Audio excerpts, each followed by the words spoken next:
Hello everyone, and welcome to the latest edition of Artmaster Vision. Today I'm going to be painting this figure here. This is quite an old figure, probably the oldest figure that has appeared on the Vision so far. It's a Games Workshop Barbarian figure from 1987, I believe. The only problem is he is missing his shield. I couldn't find one in time for the Vision, so I thought I'd just do him without the shield and perhaps stick one on at a later date.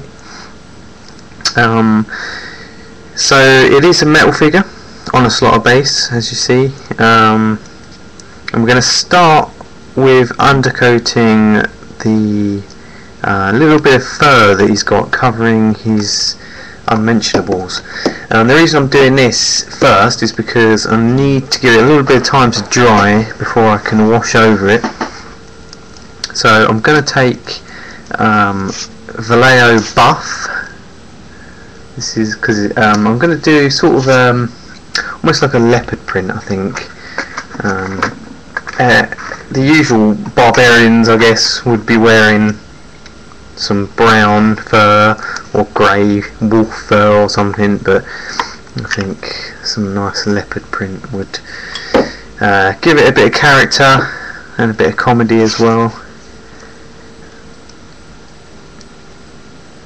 Make it look like he's wearing a leopard print underpants.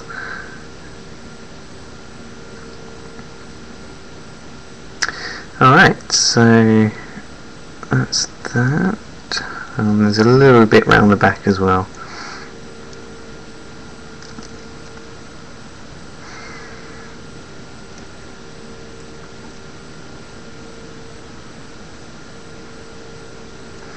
Alright, so there we go.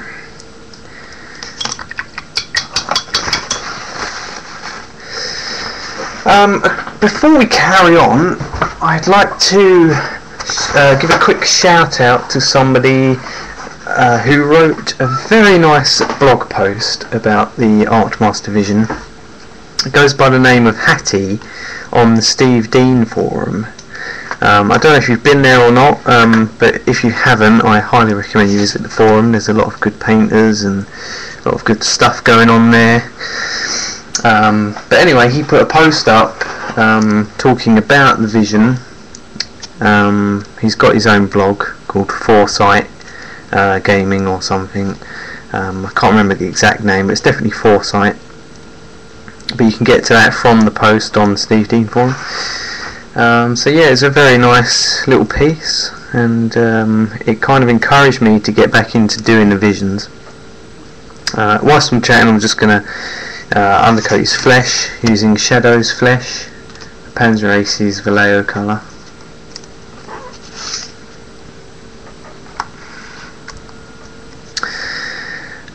Yeah, so as I was saying, they've had a little break from doing the Visions recently.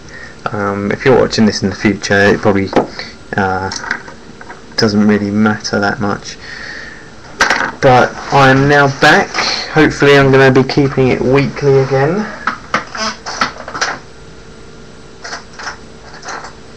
I'm just grabbing a knackered brush here to do my mixing with. It's not good to mix with your normal brushes. Obviously they're going to get a bit too tired if you do that. So I'm adding some water to it, giving it a good mix. There's no point using thick paint, especially if it's got some dry lumps in it, because you know, obviously it's just going to hide some of the detail, and that's not what you want.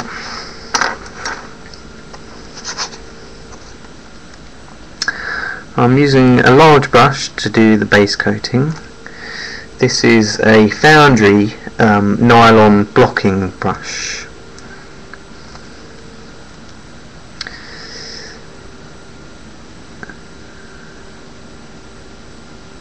I guess it seems that every time you watch the Visions, I'm using a different brush, or I'm introducing a new brush that I'm using. I do tend to go through a lot of brushes. It's probably down to the fact that I do so much painting, but I guess if it was just a hobby and I only painted every once in a while, I wouldn't go through so many brushes. But since I'm painting Monday to Friday, then brushes don't tend to last as long, but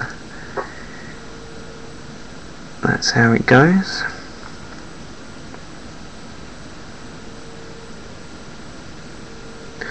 Another quick thing I want to mention is that these visions, they're recorded on Ustream live with people commenting, but also because I saved the recording, I can export them and upload them to YouTube.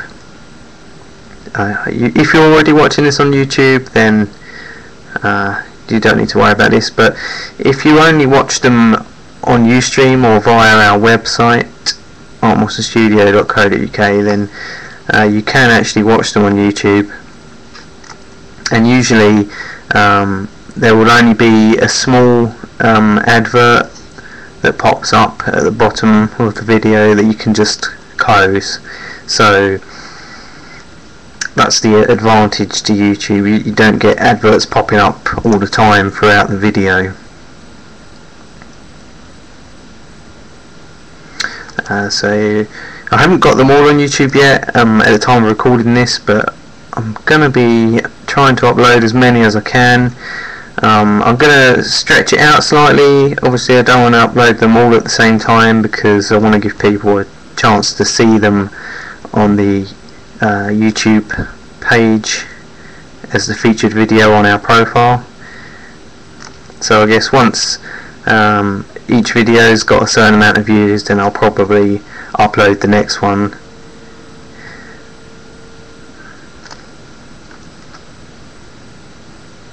And then they'll be put into the playlist, so you can find all of the vision videos in one area on the YouTube page.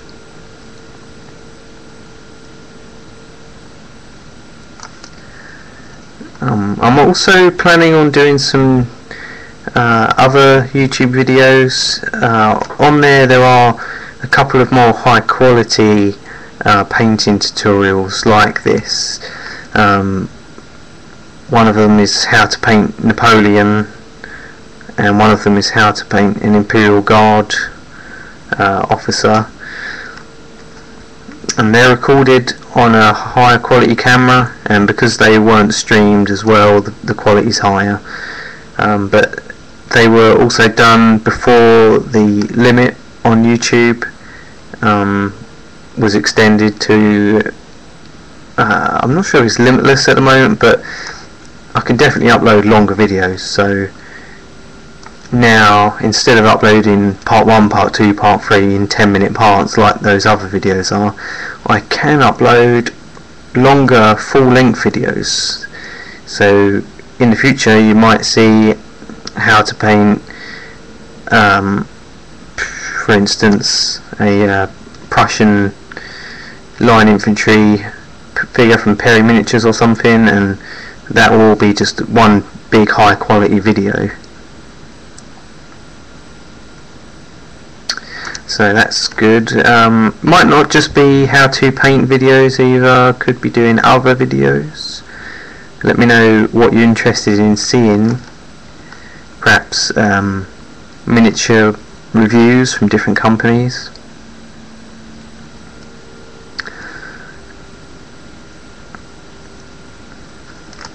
Stuff like that.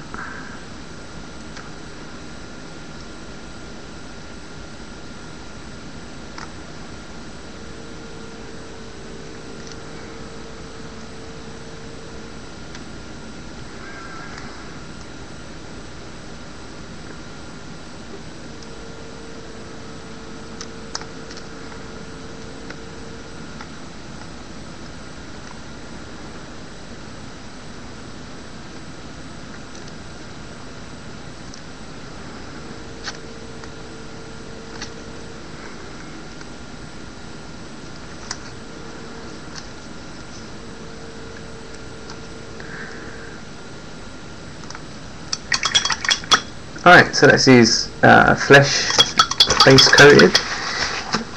I'm just going to base coat the metal now. So that's going to be done in bolt gun metal, Games Workshop. I'm pretty much out of this, which is why I'm storing it upside down, because it'll all the paint will flow into the lid, so when I open it I won't have to try and scoop some out with a brush and get it in the lid. As you can see there, it all just sits in there, and then I can just rest that inside my palette, just like that.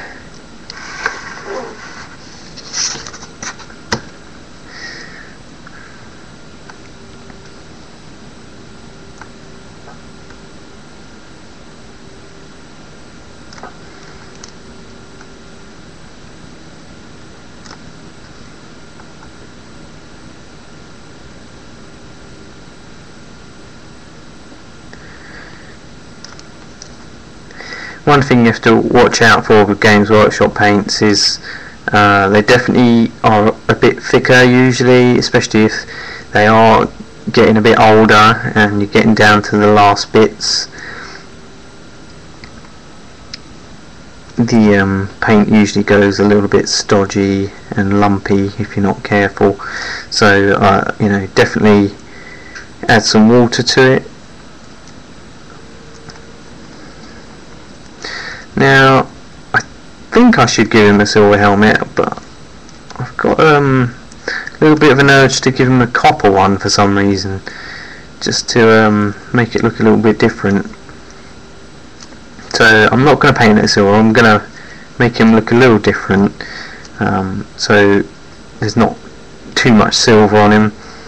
He's got a little dagger at the back here, or small sword, whatever you want to call it. And I'm pretty sure there's no scabbard on it, so it's just going to be the bare blade in silver. And there's also a nice thick chain around his body, which will also be silver.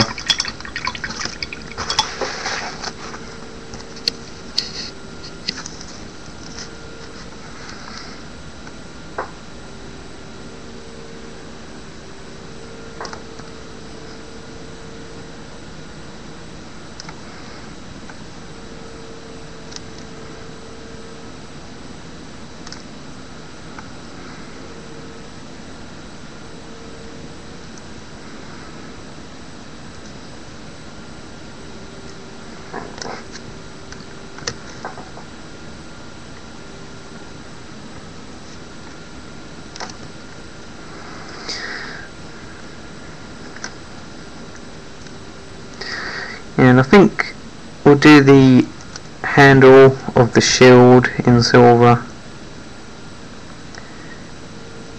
and the strap around his wrist will be leather.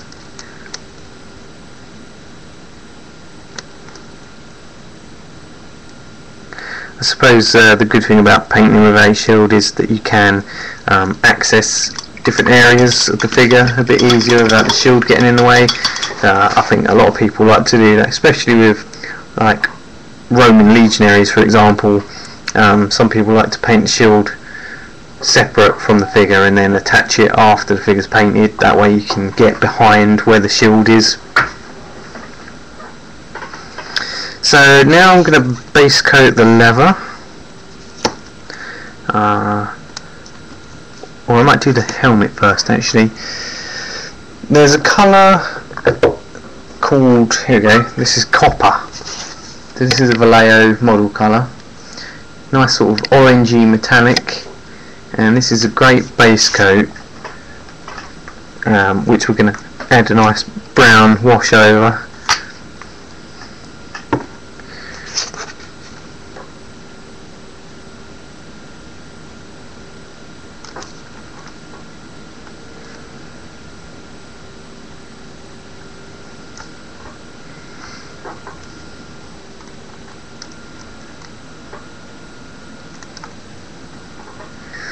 Quick shout out to Daywalker, who has just joined the chat.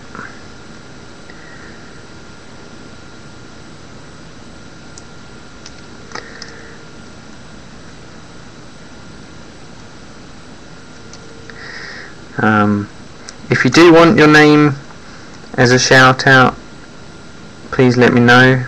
Join in with the chat when we're recording live.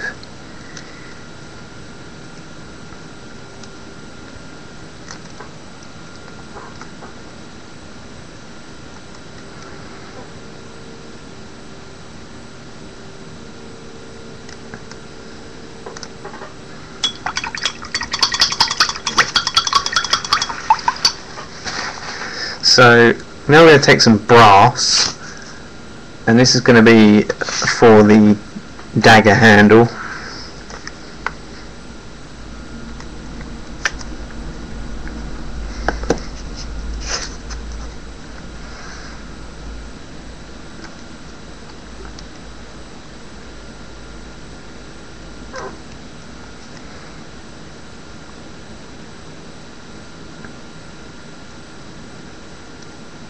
I think it makes it nice and interesting having lots of different metallics on the same figure.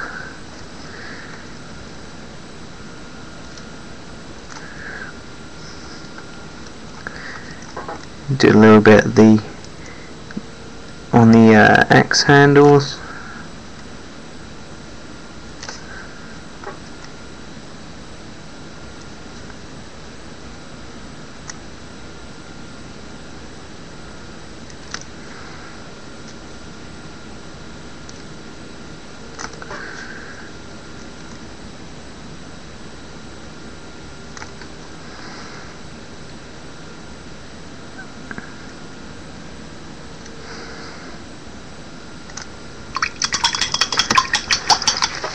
Alright, so now we're going to take some Games Workshop Scorched Brown.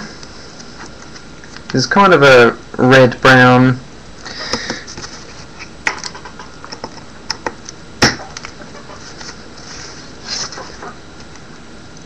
This colour is great for base coating leather, I think.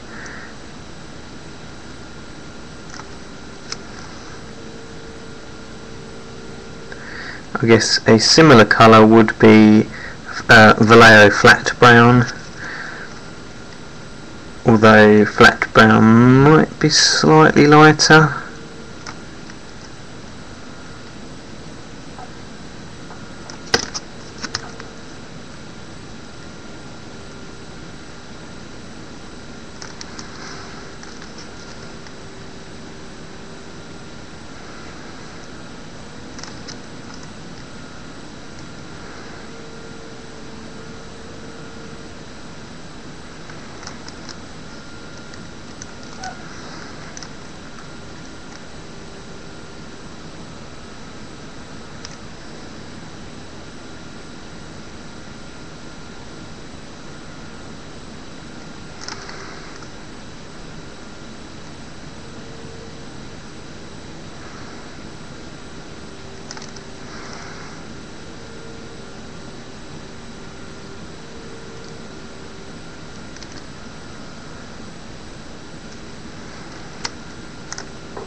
So I'm currently working on a unit of light dragoons from Vitrix. They've released some metal ones, sculpted by Paul Hicks, I believe. It's a unit of 18, and I have to say I'm really quite impressed with how they've come out. I think he's done a really great job with sculpting them. At first I was a bit sceptical about the faces, because the eye sockets tend to be fairly deep set, which does make it difficult to do eyes sometimes, but I did the eyes first before base coating, and that made it a bit easier. And I think the horses as well, they're taken from eBob, and they just suit the figure perfectly. I think really, really nice.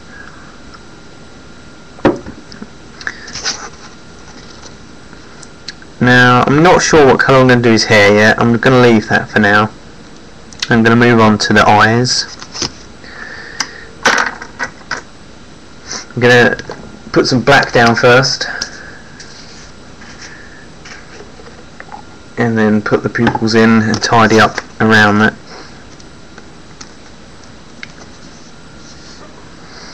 So I'm turning the figure on its side because it's got a helmet on and it's kind of a little bit difficult to get to the eye socket. So when I'm holding him like this, I can take my brush from the bottom and just do a line like this.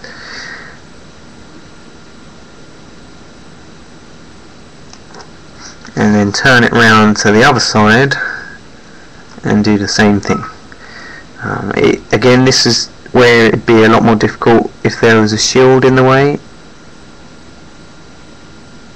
and it is slightly difficult with the hand being there. So at the moment the black sockets are in.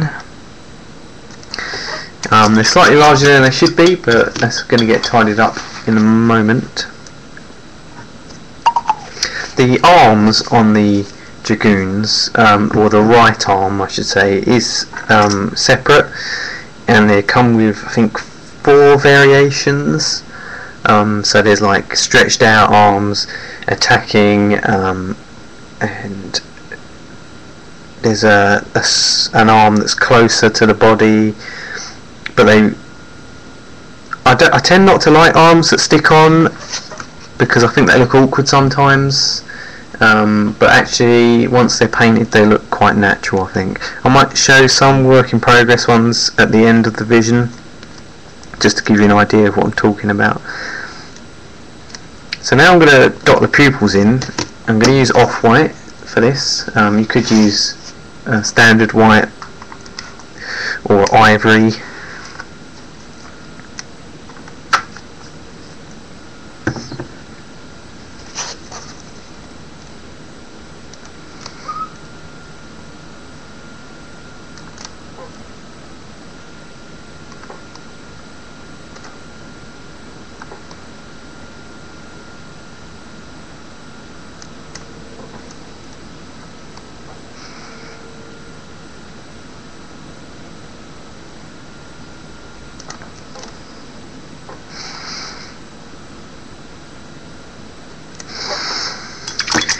Right, so now there's some white there.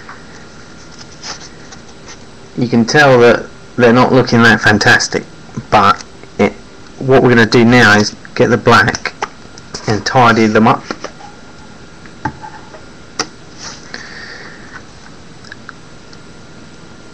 Now this would be a lot harder if the flesh was already done, which is why we're doing it first. So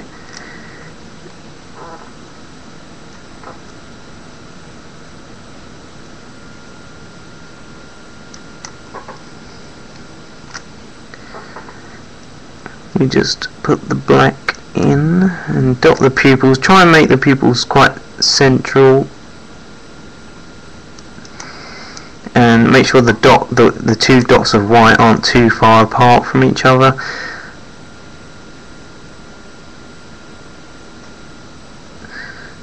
Which will make the eye look, or the pupil look, quite large. So now I'm happy with the left eye, but I'm going to redo the whites in the right eye.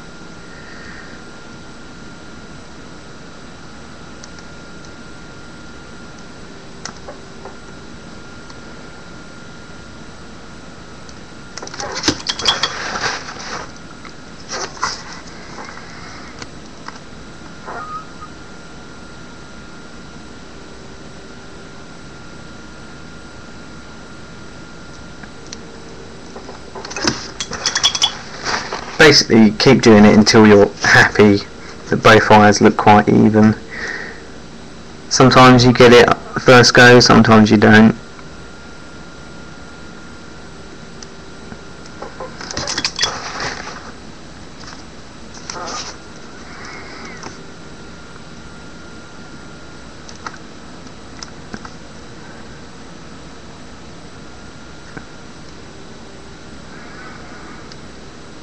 Right, so I'm fairly happy with that. I think we'll see how he looks as the flesh goes on.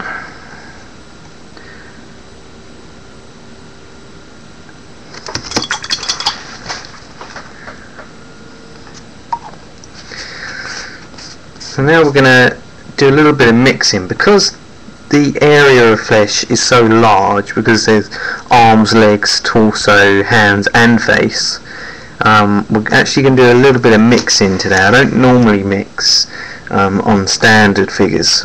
I normally just use a triad as it is, but I'm going to take the basic shadows flesh and mix flesh base in for the first highlight. So the highlights are going to be more subtle because it's a larger area.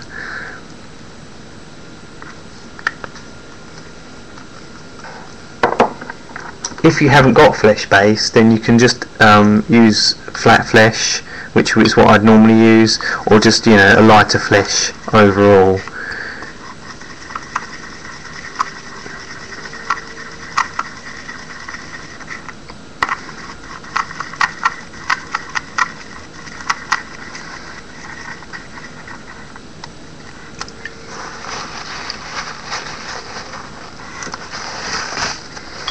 So I've got my first colour. I'm just going to do a little bit of a test to see how I think it looks.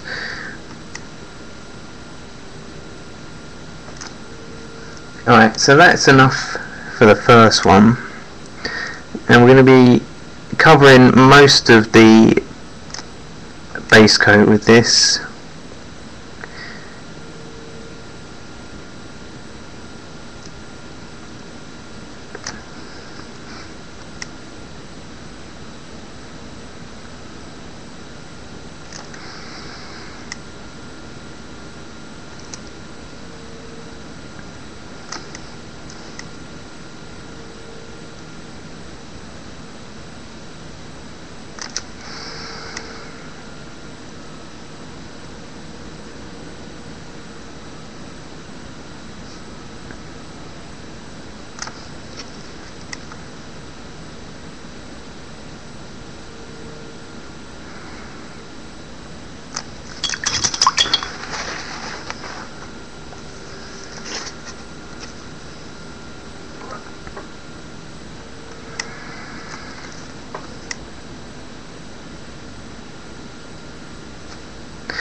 Okay, so I've just been asked a question, do I find it easier to paint when I copy from an Osprey? I'm not sure if he means about the style of painting giving me inspiration from the Osprey, from the illustrations, or whether he means from a uniform distinction point of view.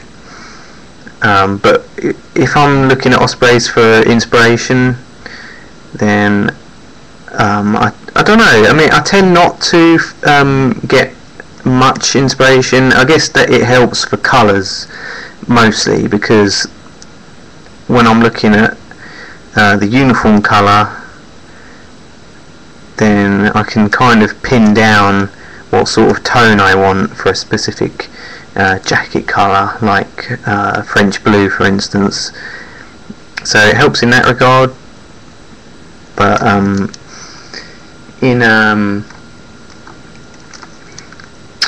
the regard with actually painting a fantasy figure and having to make it up as I go, I don't know, I quite like it because it gives you more freedom to be a bit more creative. Sometimes when I'm painting Napoleonics, for example, I find my mind wanders a bit, and I think, would this uniform look nicer if he had a green jacket instead of a blue jacket? I kind of sometimes think up fantasy uniforms for Napoleonics, like how if I was there and I was designing it, what colours would I use? And I have been tempted to just paint my own colours on a historical figure before, but I think I'd just get laughed at if I showed it off.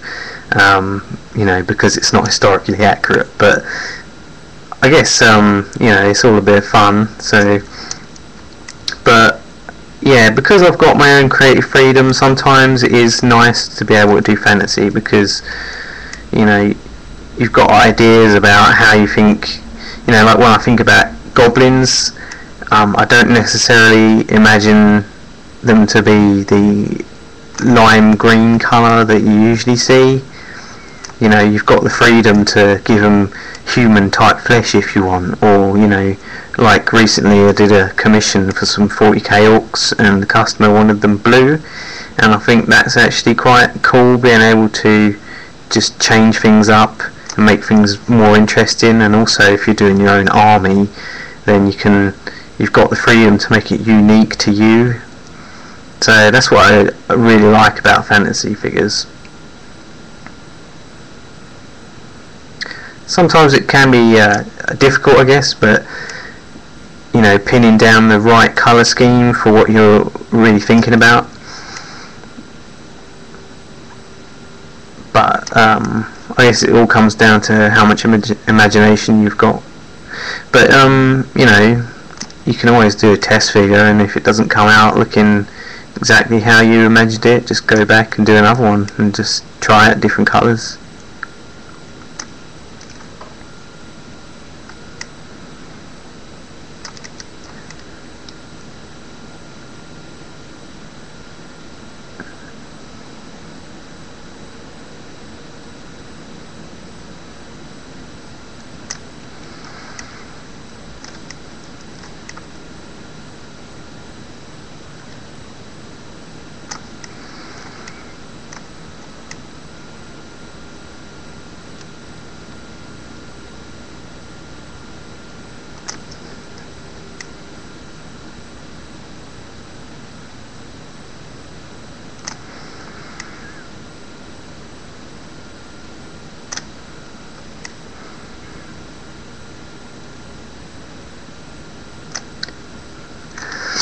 Sometimes I think it helps to imagine what sort of if this figure was a real person, what sort of personality would they have, and you know, based on that, what sort of colours would they wear. So for instance, you might have like a elven mage or something, and you think, you know, would this guy wear purple, or would he wear blue? You know, if he's for instance, if he's quite mysterious, purple or blue might be good, but at the same time, if he's a bit more evil, then perhaps black or a combination of black and red might suit him more.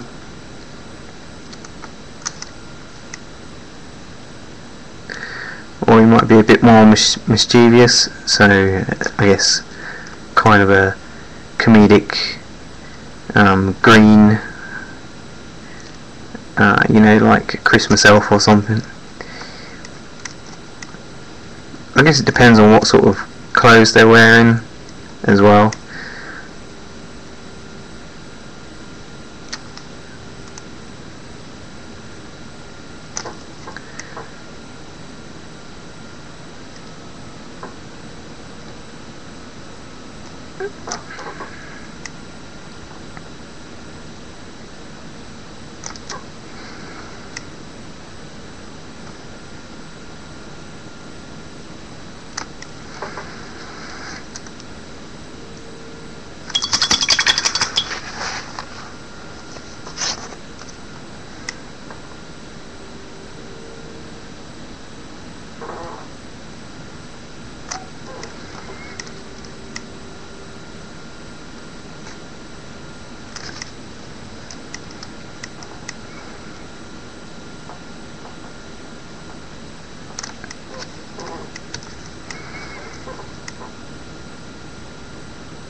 Right, so that's the first highlight on the flesh.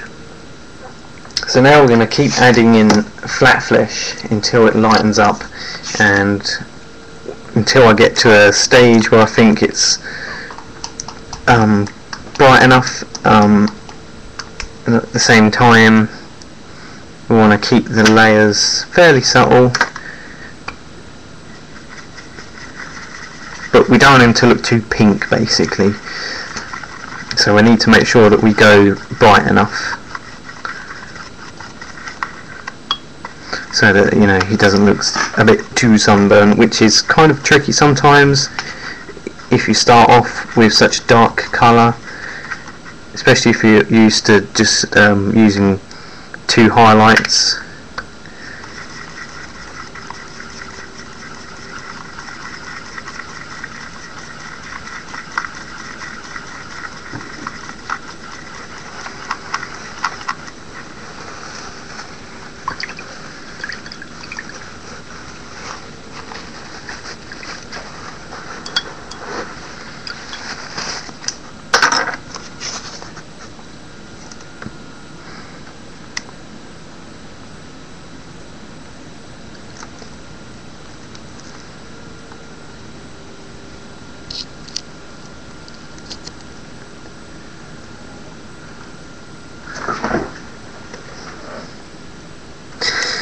So I've been asked a question about varnish. The varnish that I use is, first of all, a gloss varnish, which is important to protect the figures, and I use a Vallejo spray gloss varnish, and I think that's quite a nice gloss varnish. And then it's important to leave it to dry, and you've got to give it enough time to dry actually, because if you try and matte over a wet gloss, or if the gloss isn't dry enough, then I tend to find that it doesn't go as matte as it should. So try not to rush that process. But the matte varnish I use is from Army Painter, and it's also a spray varnish, and that's good if you do a few thin coats, because if you put it on too thick, then I think it does dry a little bit too satin, a little bit shiny, so you have to be careful with that.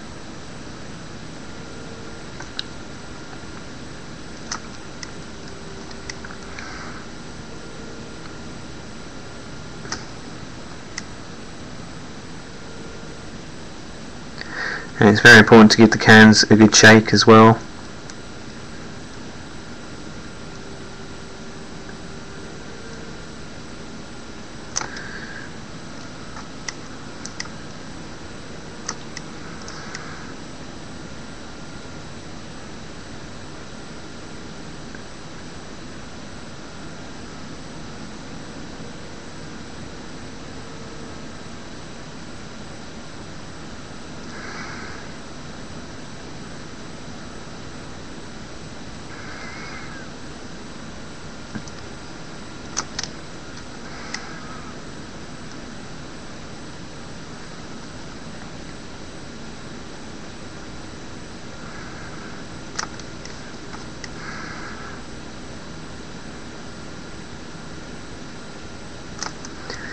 One thing I've noticed about spray varnishing, particularly with the matte varnish, is if you varnish the figures after you mount a flag, sometimes the flag goes a little bit dusty.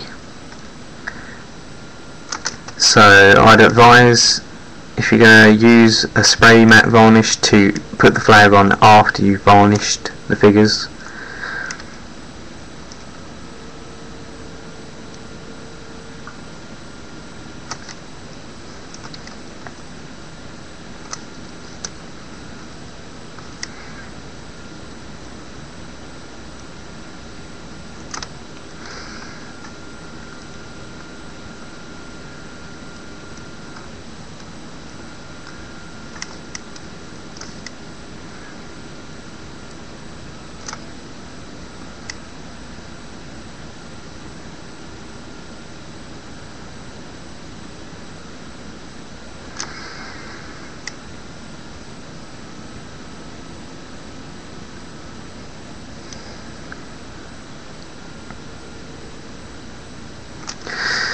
But I guess everyone tends to have different experiences with different varnishes. Also, you have to be aware that sometimes companies change the formula of the particular brand that you use, because I'm not sure why, but you have to keep an eye on that. Sometimes the formula does change and the product doesn't come out how you expect it to.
So I'm just adding some more of the flesh base to the mix now, bringing it closer to the flesh base colour itself.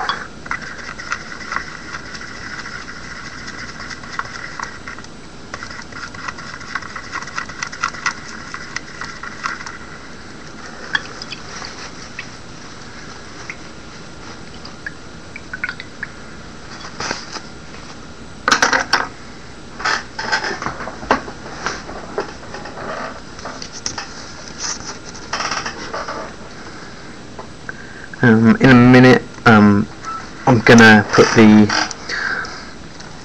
washes on the metallics.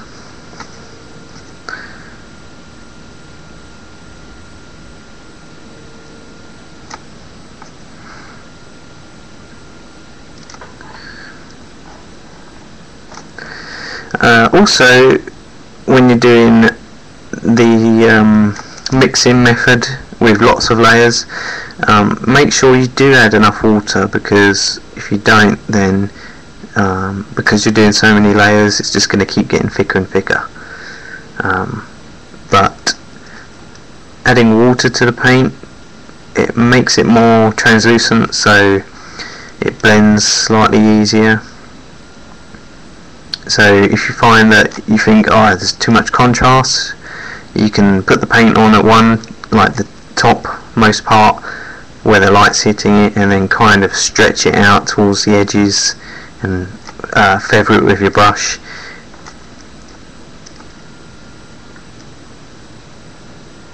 And that will give a nice smoother look to it.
Some people don't particularly like higher contrast look to the model, so if you don't want your figure's muscles to be as defined from a distance, then just start off with a lighter base coat, because that should, unless you go really bright with it, then that will help create a more subtle look.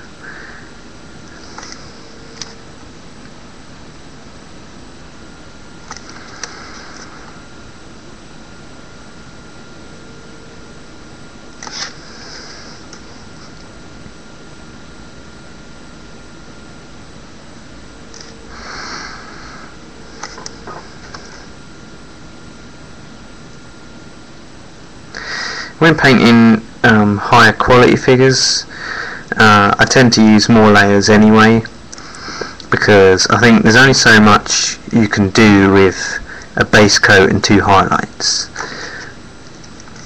You can create quite a nice effect, so I mean you can do a really nice job with a base coat and 2 highlights, but I think to really give the figure the extra magic touch, as it were, I think you definitely need more layers.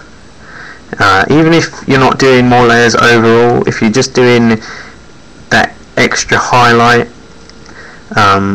where the light's really hitting the figure, then it kind of gives an extra something to the figure.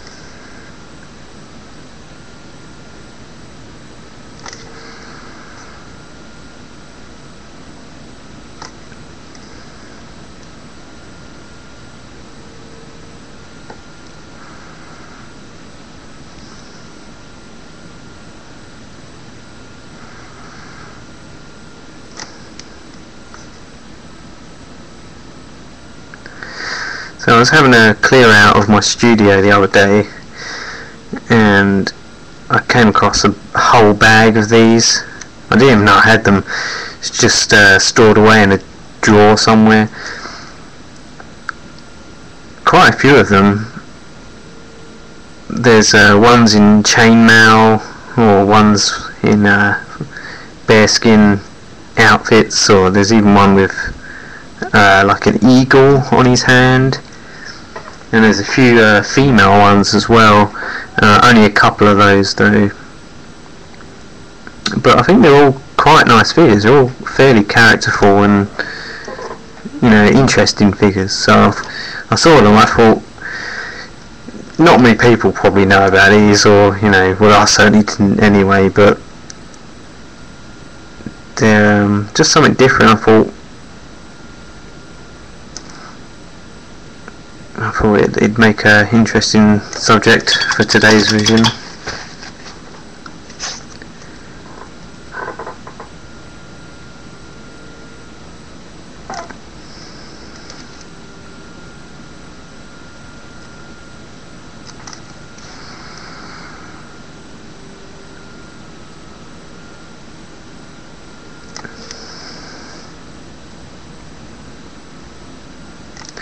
But it's amazing what you find when you do a clear out.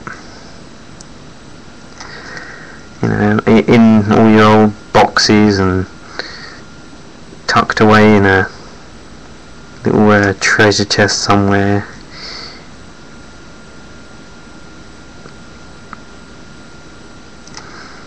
You know, like sometimes,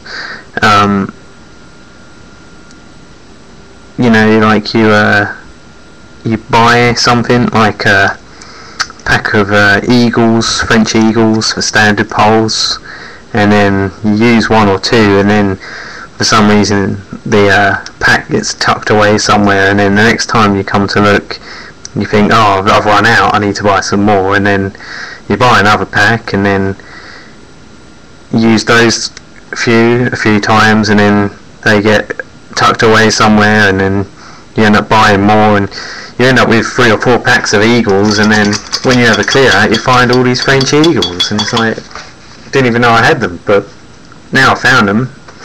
It's brilliant. And so it's definitely worthwhile having a little clean out of your cubby hole wherever you paint. You never know what you might find.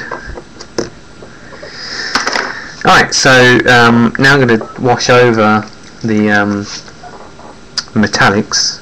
Silver is going to be washed with Bad Black. Always wash silver with black, never wash it with brown, unless you want kind of a dirty looking or rusty silver.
Okay, so now I'm going to wash the copper, brass and buff, and I'm going to wash those with Devil and Mud.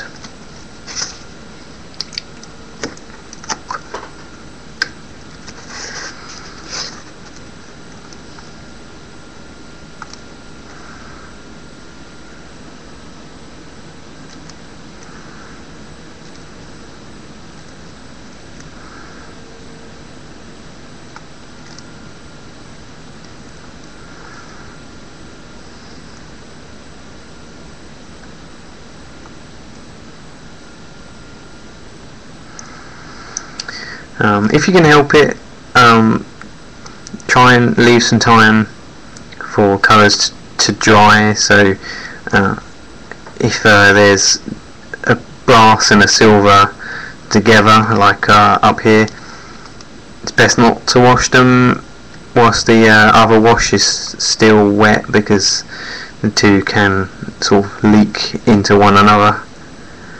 So if I had more time, then I'd probably leave that to dry and then wash the brass a little bit later.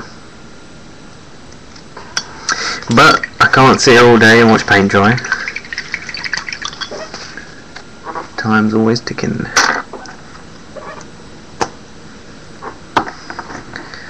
Alright, so now I'm going to continue with the flesh. I'm going to add some more flat flesh. And when I do get to this particular colour, I can add white just to bring it up a little bit more.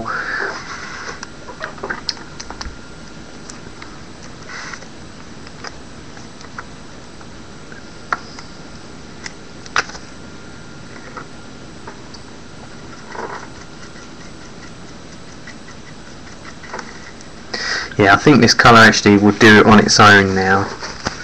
So I'm not sure what number highlight this is. I think we had the base coat, and then we had the pinky one, and then a slightly more pinky one, and then the more fleshy one on top, and now this one. And we're going to probably do an extra one as well. So I mean, it seems like a lot of work, but because the colours are more subtle, you can be a bit more fluid and a little bit more, you know, free about how you're slapping the paint on. I mean, obviously don't go overboard and don't, you know, go in the creases with the highlight colour or anything, but, you know, because the colours are more subtle, then You don't have to worry so much.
So on the Steve Dean forum, I noticed there's a new area, a new part of the forum for introducing new and old members. So if you're a new member, you can go and introduce yourself there and say a little bit about yourself. But if you've been on the forum for a while, you can you know, tell the people a little bit about yourself. So if you know, obviously don't put loads of personal information on there, because you know, you never know who's going to be using that information. But you know, it's interesting because there's a lot of people on there that, you know, you can find out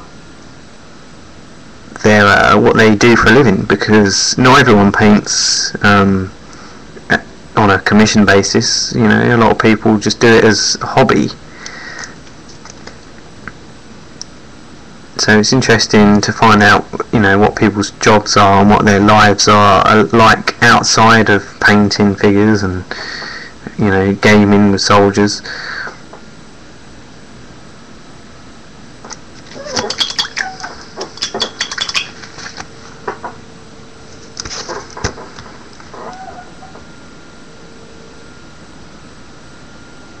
I think it's a good place to go to make it a little bit more personal, I think, because sometimes when you're on the internet, it can get a little bit, because you sort of create a face for yourself, so you create your own name that's not really your real name, and you have a picture, and that's about it.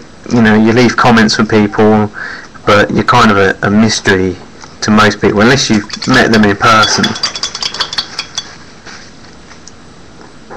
So it's nice to be able to sort of find out people's backgrounds a little bit.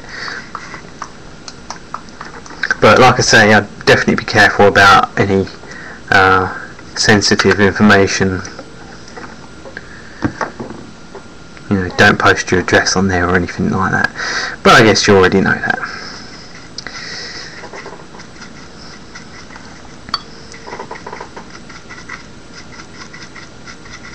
Okay, so now we've added some white to the highlight. So I've added some white into flat flesh.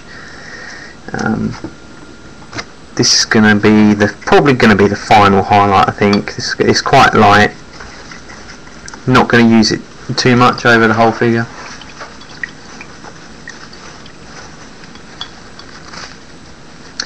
Someone just pointed out actually that on the forum there's some good place to arrange for a night out with some of the other people on the forum, which again is an even better way of getting to know people.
Okay, right, so that's his basic flesh done.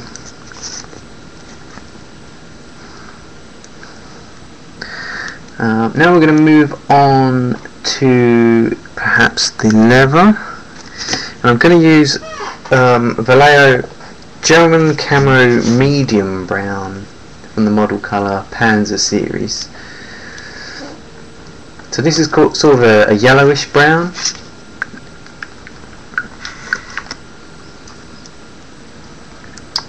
Probably along the same lines as English uniform, but slightly darker, I think. Now you can see where I've got a little bit of flesh on the top of the boots, but that's okay because we're just going to paint over those with the highlight, tidy that up.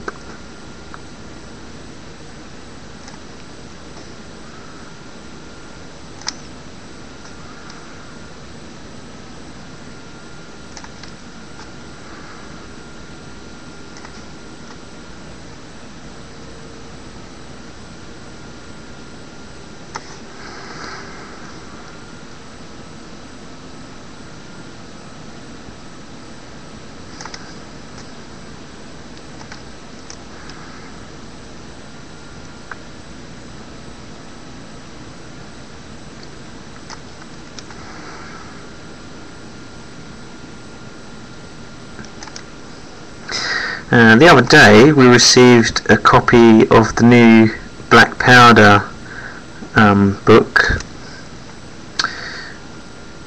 and we've actually got some figures in there that we painted.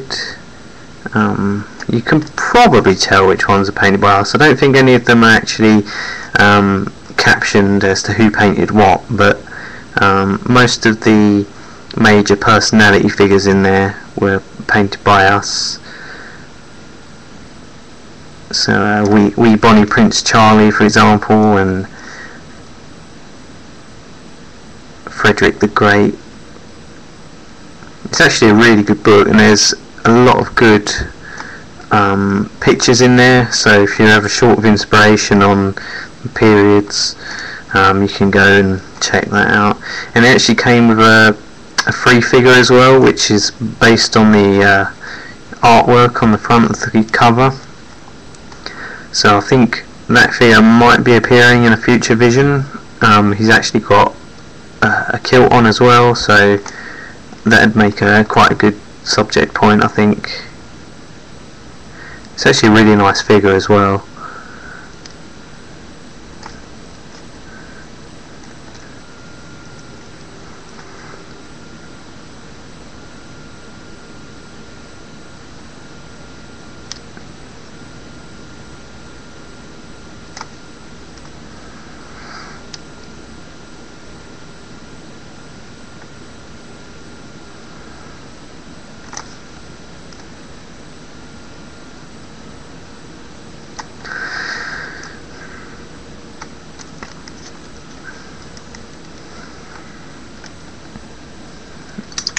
Right, so now that the metallics have dried, we can start highlighting those. You can see that the actual helmet, even though it's quite bright and orange before, it's dulled down quite nicely now, so I really like that. For the silver, I'm actually going to take some bulk gunmetal, which we use for the base coat, and I'm going to give it a little bit of highlight with this first, and then highlight it with a brighter silver.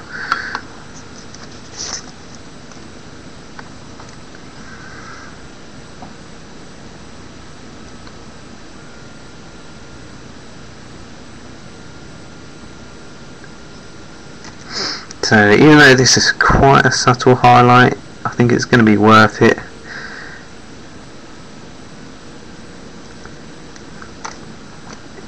It does add a little bit of extra reflection there of light, whereas the washes tend to dull the metallics a fair bit.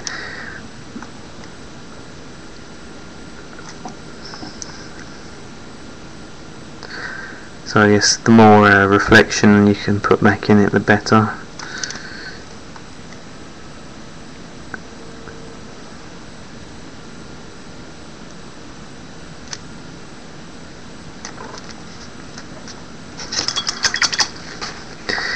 For the brass, we're going to get some Vallejo gold, and this is a nice bright gold, and we're just going to highlight it straight over with this. Now I like my metallics to be fairly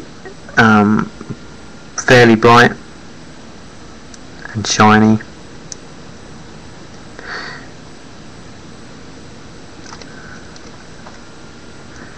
I'm not overly keen on non-metallic metals. I actually think, you know, metallic paint itself can be just as nice to look at, if not more so. You know, if you've got metallic paint, you might as well use it.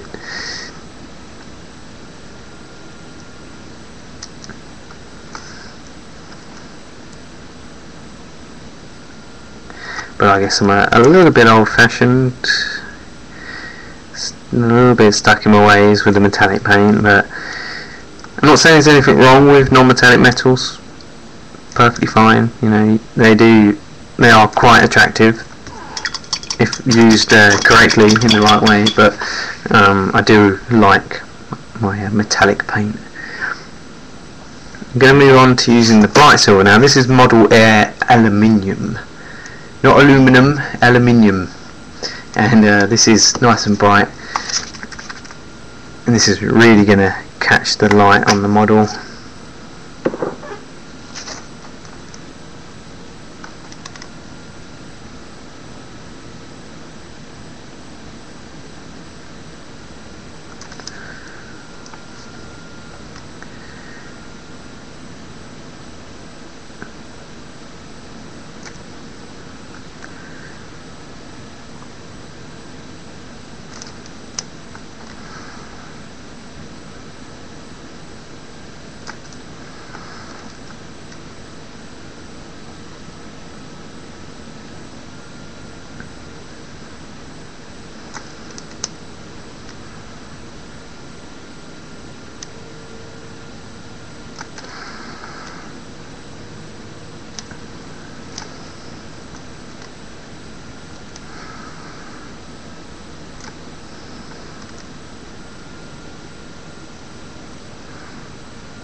Yeah, actually, a quick note about the Model Air colours, because they are for airbrushes mainly, they will come out thinner. So, I mean, as you can see here, I haven't added any water to this, but it's really, really watery.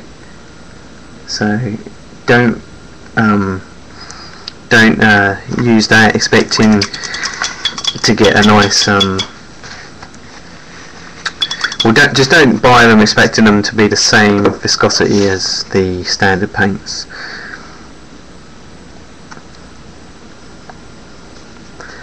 Alright, so now for the gold, actually I'm going to add an extra highlight.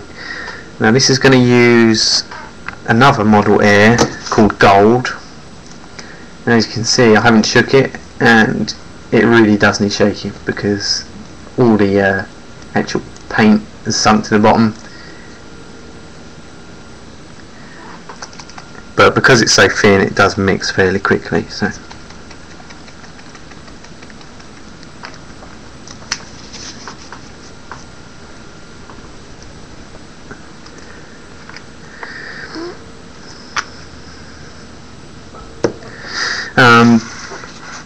But actually, saying that the model air is quite thin, I have used model air light grey before as a base coat for white, because it just saved me the time of having to add water to the paint. You have to be careful though, because it can run, if you're not careful, it will run into the creases if you put it on too much.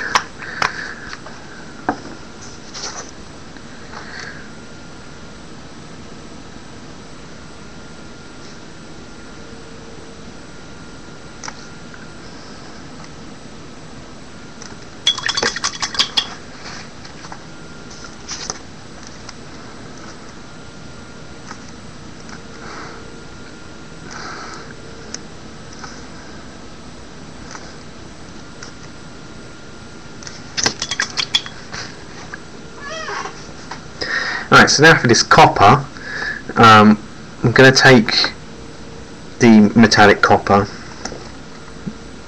and use that as a highlight for the helmet.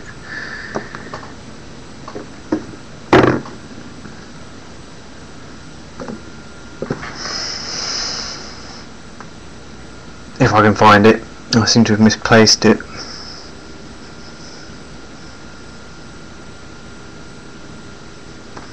I've not actually got that many paints on my desk, but I've put it down and it's gone.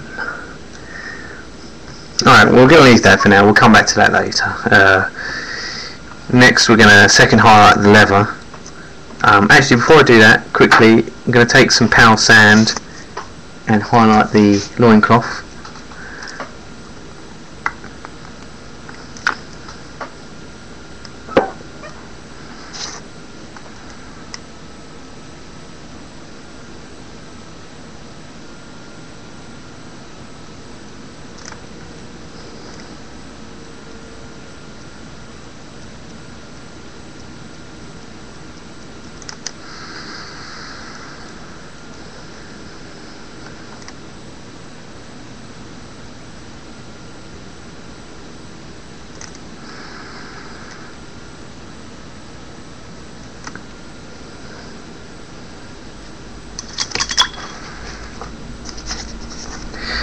Just noticed his thumb is actually silver here. I must have painted that by mistake. I'm just going to quickly give that a little highlight there.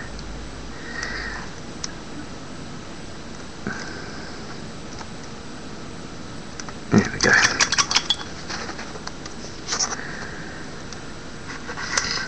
Actually, I've still got some copper in my palette, so I'm just going to water that down and reuse that.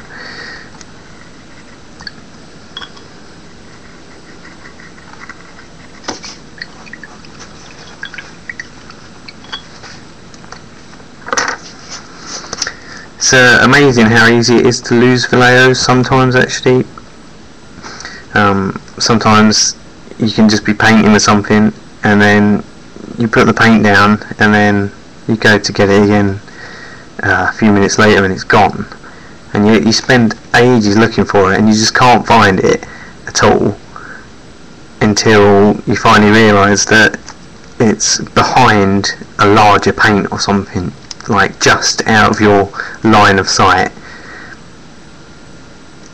I do that quite often. I find that I think that the paint has completely disappeared, but really it's just secretly standing behind a larger paint pot. Can be a bit annoying at times.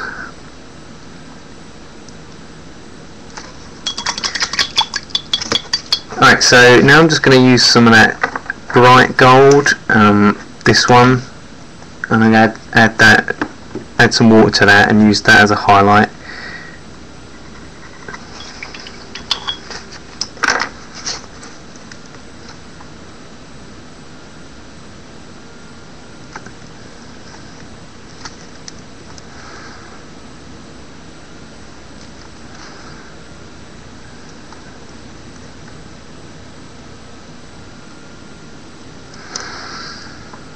Okay, that'll probably do for that.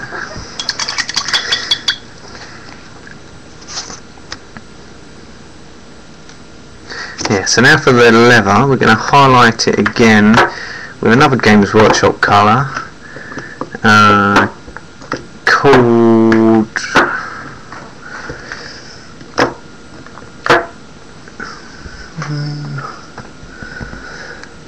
let's see, I've misplaced that one as well.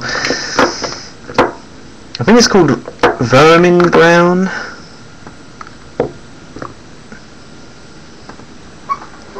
Because there's actually here it is, it's snakebite leather. That's it. You can use a nice triad actually. If you get scorched brown from Games Workshop, that's the nice reddy brown we use to base coat the leather. And then you've got bestial brown, which is kind of an orangey brown, but that goes over that alright. And then you've got snakebite leather, and then that's sort of a yellowy brown, and that goes over the top of that. So that's an alright triad. But what we did was we took out the middle colour and we replaced it with this one, because this has got a slightly more yellow tone to it, which kind of goes with this one a bit better. Alright, so now we're just going to use snakebite leather now as the highlight.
Going back to that blog post about Artmaster Vision on Foresight Gaming,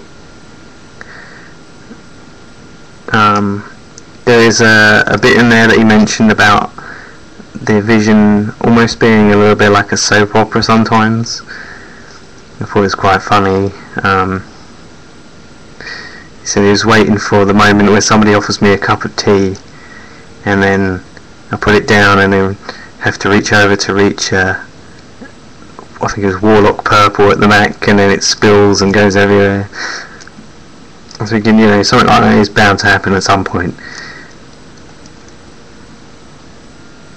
But it's interesting to think about how different people watch the visions and what they get out of it, because I know that not everyone watches it as for the tutorial aspect.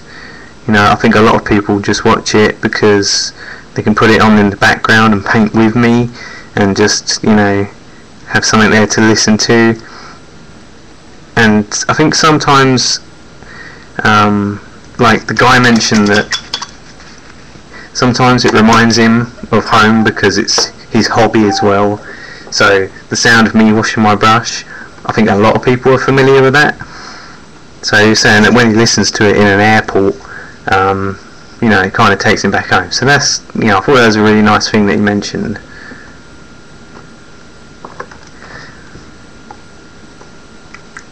I'm going to give him black hair just because it contrasts quite nicely with the rest of it, I think. So I'm going to use black grey as the base coat. Well, it's not really a base coat, I'm going to use it as a first highlight straight over the black.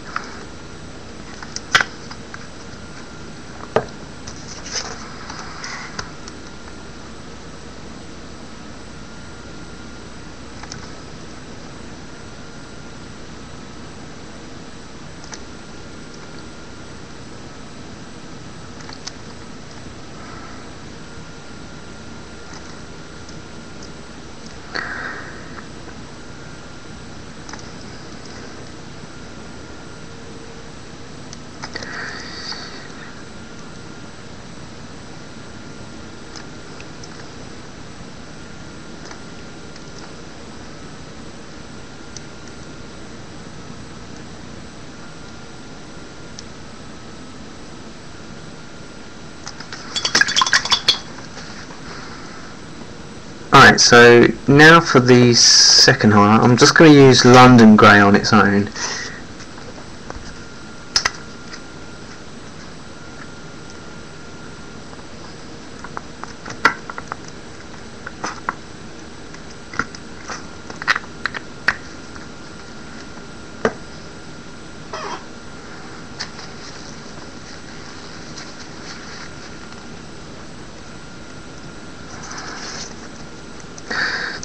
Dave Walker just made an interesting point, because this hobby is actually a little bit of a lonely hobby sometimes, because a lot of us do tend to do it on our own, because I guess when you're living with someone who's not as interested in it, or sometimes not interested at all in it, it's not something you can easily share with someone. So I guess it's kind of a thing that you do on your own, and a lot of people do it just for relaxation as well. So it's not like it's a team sport or anything. So it's understandable that you know, a lot of people can relate to you know, the things that I'm doing in the video.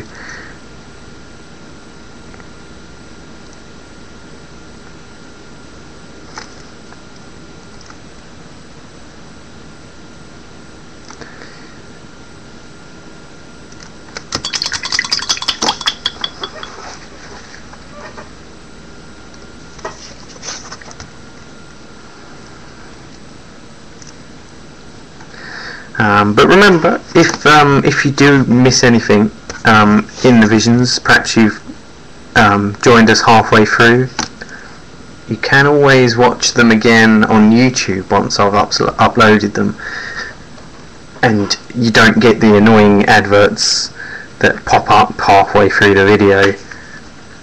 So you can sort of watch without, you know, worrying about being interrupted or missing anything halfway through. I'll probably upload this one fairly soon to YouTube, so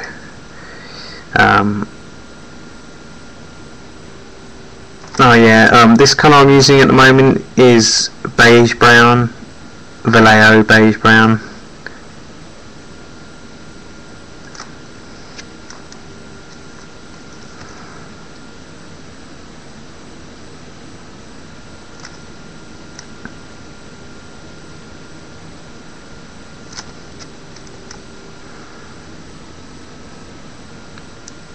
I think what would be a good idea is if you're not necessarily a member of a gaming club.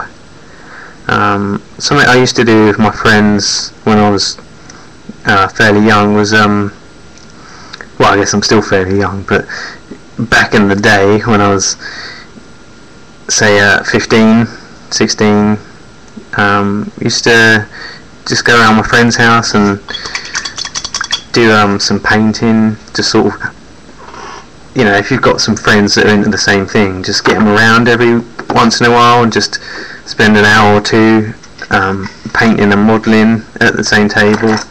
And then you can, I think that's a good way to share the experience and share your ideas with other people as well. So if you're, you know, doing some French blue and you're not sure about whether it's the right tone, then you know, you can just quickly show it to your mate and see what he thinks. And that's a nice thing to be able to do, especially if you you know, live close to people that are into the same hobby.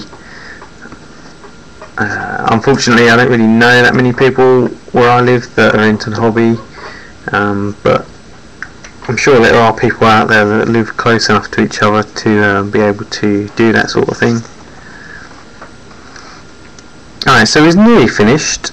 I've just got to do the little rings on here. I was going to do them brass, but I'm not sure. I might do them red. I can't make my mind up about that.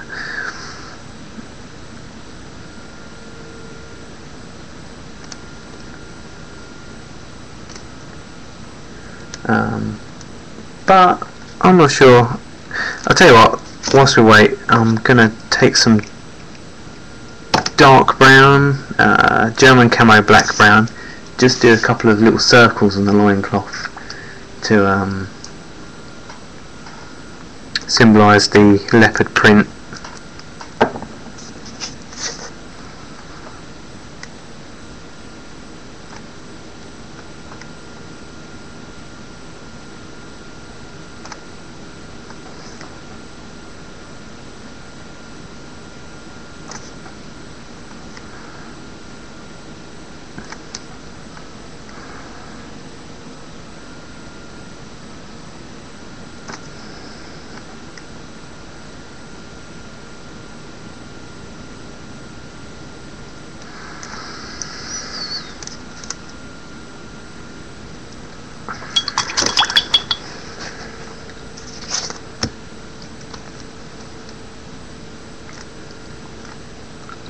I think I will do them silver, actually.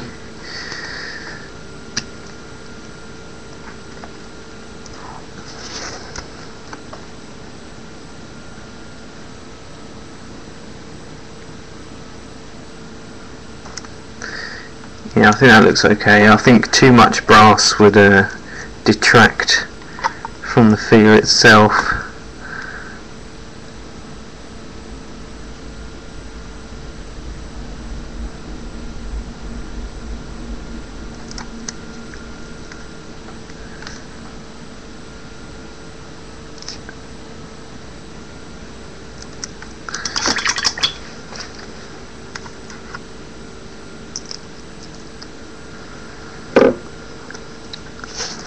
And then we're going to take some of that aluminium and just give that a quick highlight. Not going to worry about washing it, it's a fairly small area of silver there.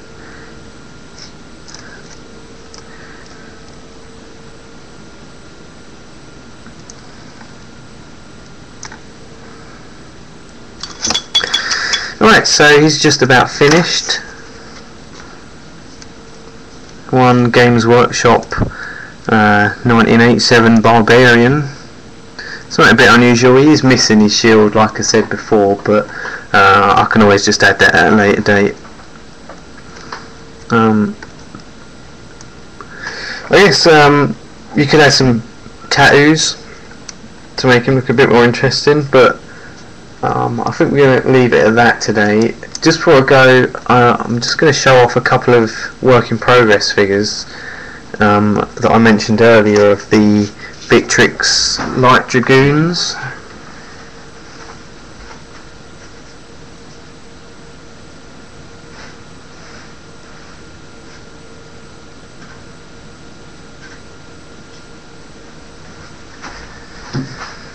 So we've got the officer here.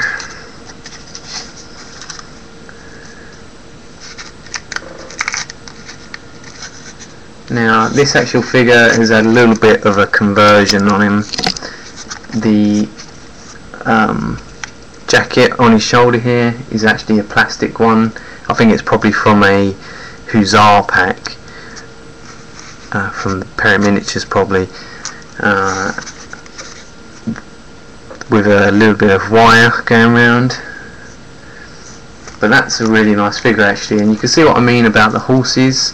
I think they really suit the figure well.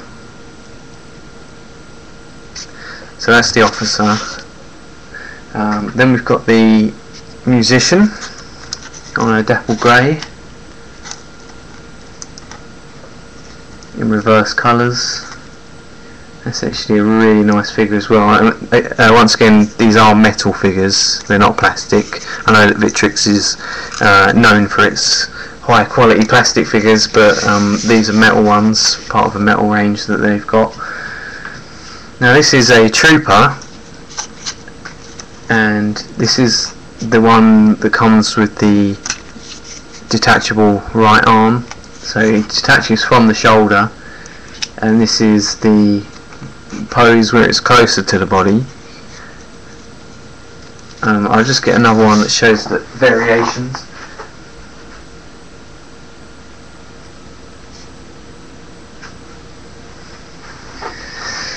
So you've got the charging with the arm out forward,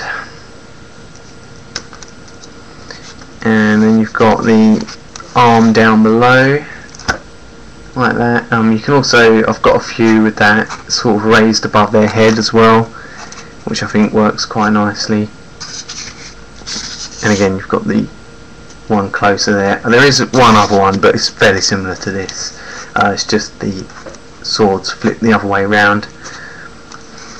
But yeah, they're really nice figures. I'm really impressed with them, and I highly recommend them. I think they mix nicely with various other manufacturers. But back to the Barbarian. Here he is in his final glory. We do offer commissions, so if you're watching this from YouTube, then you can visit our website, artmasterstudio.co.uk. We offer various standards of painting. Just give us a quick email and we can give you a quote. No projects too small or too big. We also offer a conversion service. We recently did a few conversion figures for someone.